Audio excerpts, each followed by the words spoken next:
대법원 선고 2018도 2844 판결은 의료과오에 대한 형사책임의 기준과 의료인의 비밀 유지 의무가 어디까지 미치는지를 분명히 한 판결이다. 이 사건에서 피고인은 외과 전문의로서 장유착이 심한 환자에게 복강경 수술을 시행하였다. 수술 자체는 종료되었지만 환자는 수술 직후부터 일반적인 수술 후 통증의 범위를 넘는 강한 통증과 고열, 백혈구 수치 상승, 빈맥 등 중대한 이상 징후를 지속적으로 보였다. 그럼에도 피고인은 이를 단순한 수술 후 통증으로 판단하고 추가적인 정밀 검사나 적극적인 조치를 취하지 않았다. 환자가 퇴원 조건을 충족하지 못했음에도 퇴원을 허락했고 이후 여러 차례 재방문했을 때도 복막염 가능성을 배제한 채 진단과 처치를 지연하였다. 결국 환자는 범발성 복막염과 심낭압전에 따른 저산소성 뇌손상으로 사망하였고 사후 전원병원과 부검 결과에서 장 천공과 심낭 및 횡격막 천공이 확인되었다. 이와 별도로 피고인은 환자 사망 이후 인터넷 커뮤니티에 환자의 수술 사실, 의료 기록, 수술 사진과 개인 건강정보 등을 게시하였다. 대법원은 먼저 의료과오 사건에서 의사의 과실을 인정하기 위한 기준을 분명히 하였다. 의사의 과실이 인정되려면 결과 발생을 예견할 수 있었고 이를 회피할 수 있었음에도 그러한 조치를 하지 않았다는 점이 인정되어야 한다. 그 판단은 해당 분야의 평균적인 의사가 통상적으로 갖추어야 할 주의 의무를 기준으로 하며 당시의 의학 수준과 의료 환경, 의료 행위의 특수성을 종합적으로 고려해야 한다고 보았다.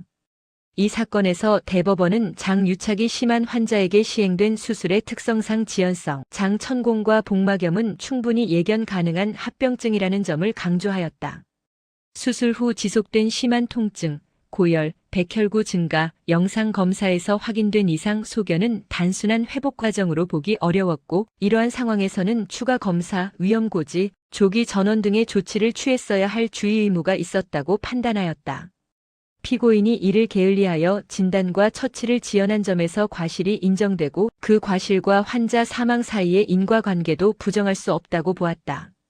다음으로 대법원은 의료인의 비밀 누설 금지 의무에 관하여 중요한 판단을 내렸다. 구의료법 제19조에서 말하는 다른 사람에는 생존한 환자뿐만 아니라 이미 사망한 환자도 포함된다고 판시하였다. 의료인의 비밀 유지 의무는 단순히 개인의 사생활을 보호하는 데 그치는 것이 아니라 의료인과 환자 사이의 신뢰관계, 나아가 의료제도 전반에 대한 공중의 신뢰를 보호하기 위한 것이므로 환자의 사망으로 그 보호 필요성이 사라진다고 볼 수 없다는 것이다. 대법원은 헌법상 인간의 존엄과 가치, 사생활의 비밀과 자유를 근거로 개인에 관한 정보가 사망 이후에도 함부로 공개되지 않을 것이라는 신뢰가 보장되어야만 인간의 존엄이 실질적으로 보호될 수 있다고 보았다.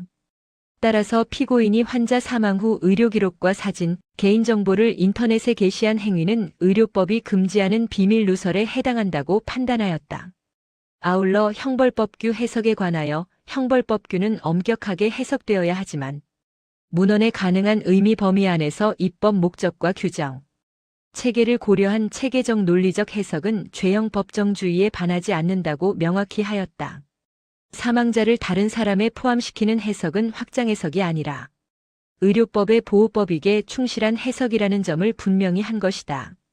이 판결은 의료과오 사건에서 의사의 책임을 결과가 아닌 위험, 예견 가능성과 대응 과정 중심으로 판단해야 한다는 점을 재확인하였고 의료인의 비밀 유지 의무가 사망 이후에도 존속한다는 기준을 확립하였다.